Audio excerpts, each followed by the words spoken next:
In Jacksonville, Florida, high school administrators are investigating the posting of 2 signs over water coolers. One said colored, the other whites only. In Colorado, an African-American mother reports her 12-year-old daughter was told, "Now that Trump is president, I'm going to shoot you and all the blacks I can find." There were flashes of hate during the campaign, signs of trouble, and now that Donald Trump has won, some of his followers have taken hate to the next level. The Southern Poverty Law Center tracking more than 300 hate incidents, almost all immigrant, black, and gay victims, with less than 10%, that's just 20, against Trump supporters. 300 in less than a week is 3 times higher than the average week. In Meriden, Connecticut, these 2 men arrested for assaulting a man waving a sign in support of Donald Trump.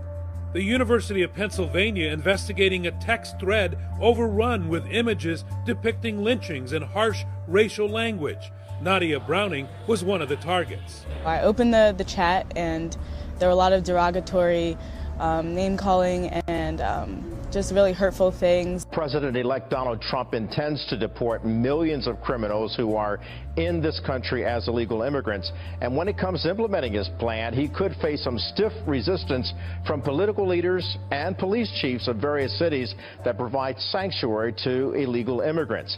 Even before Mr. Trump takes office, leaders of sanctuary cities vow they will continue to provide safe havens for illegal immigrants, meaning they will not face deportation.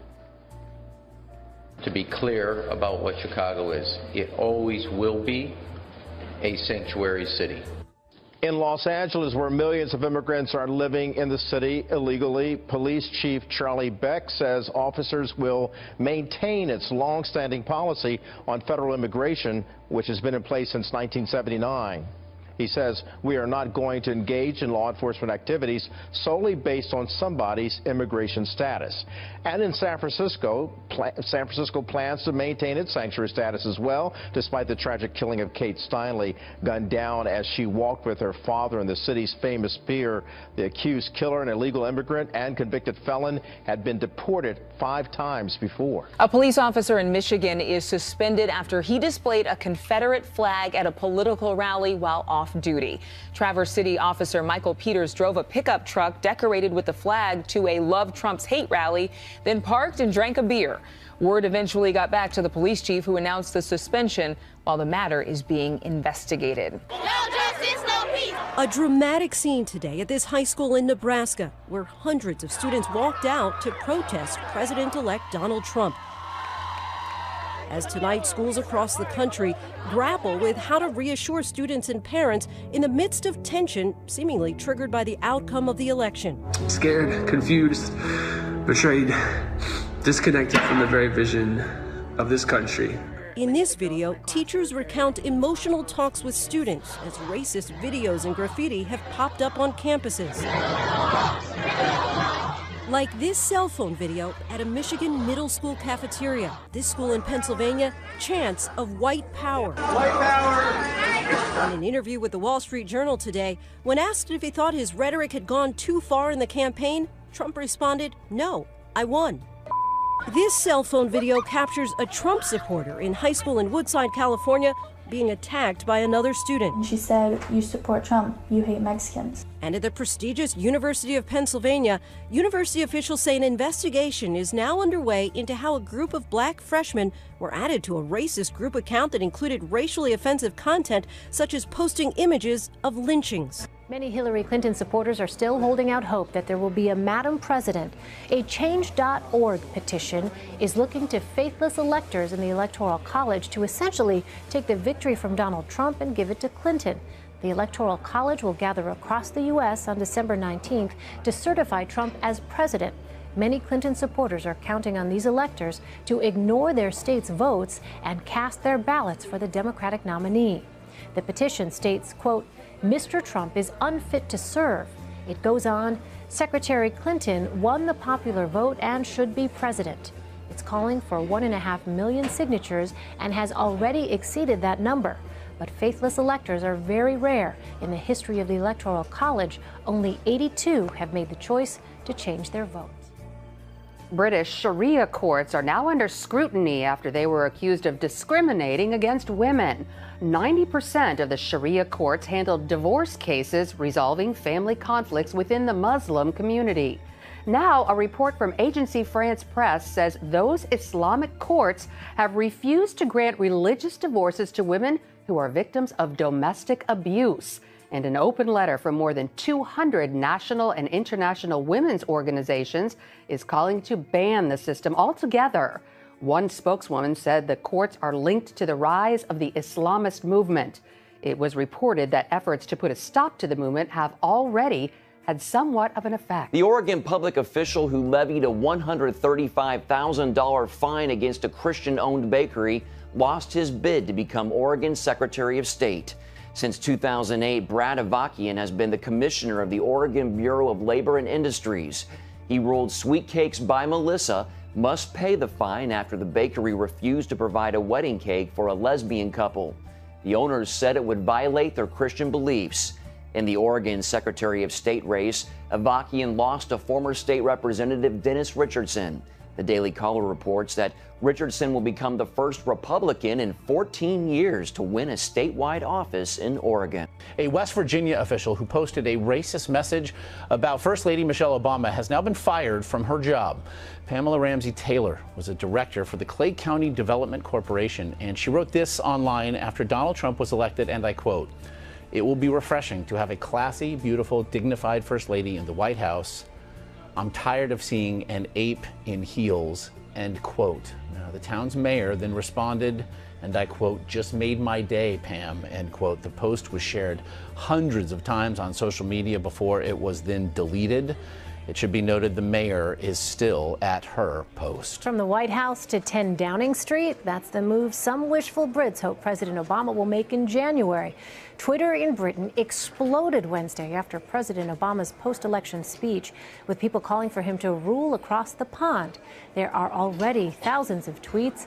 Many said that the UK is ready to take him if the US is done with him. Others asked if it's even possible.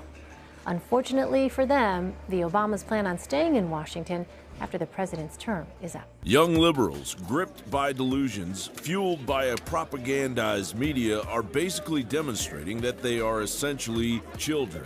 What if this, all of this, is a simulation? I mean, it's a crazy idea, but what if it is? And if there are multiple simulations, how come we have to be in the one where Donald Trump becomes the Republican nominee for president? The New York Post reports the University of Michigan offered its traumatized students coloring books and Play-Doh to calm them. The University of Kansas reminded its stressed-out kids that therapy dogs, a regular campus feature, were available. Cornell University, an Ivy League school, had a campus-wide cry-in, with officials handing out tissues and hot chocolate. Tufts University offered its devastated students arts and crafts sessions at campuses from elite Yale to Connecticut to Iowa and beyond. Professors canceled classes and/or exams, either because students asked or because instructors were too distraught to teach. And now the globalists are making idle threats based on the blanket of fear stitched together by misinformed liberals and the mockingbird media. I congratulate the newly elected President of the United States, Donald Trump. This is for sure a difficult moment in the relationship between the United Nations, the United States, and the European Union. Und Amerikaner haben entschieden, dass diese Verantwortung in den nächsten 4 Jahren Donald Trump tragen soll. Deutschland und Amerika sind durch Werte verbunden.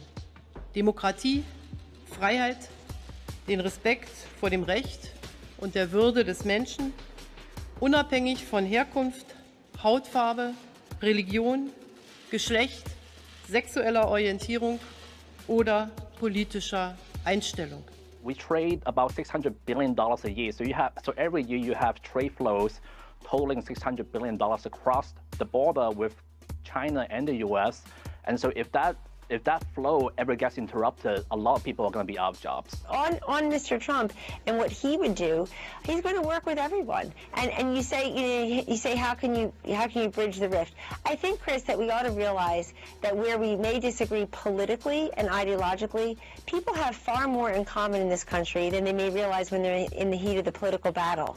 And I'd also like to congratulate Mr. Donald Trump with his victory in these elections. Но Россия готова и хочет восстановления полноформатных отношений с Соединенными Штатами. But Russia is ready and wants to restore the full-fledged relations with the United States. I congratulate Donald Trump on being elected as the next President of the United States. Britain and the United States are and will remain strong and close partners on trade, security and defence. We have a long-standing and enduring special relationship which is built on our shared values of freedom, of democracy and enterprise. And I look forward to working with President-elect Trump to ensure that we can maintain the security and prosperity of our two nations in the future. David Rothkopf, your reaction to what the British Prime Minister said? I think it was a fairly predictable reaction. These reactions after an election tend to be anodyne.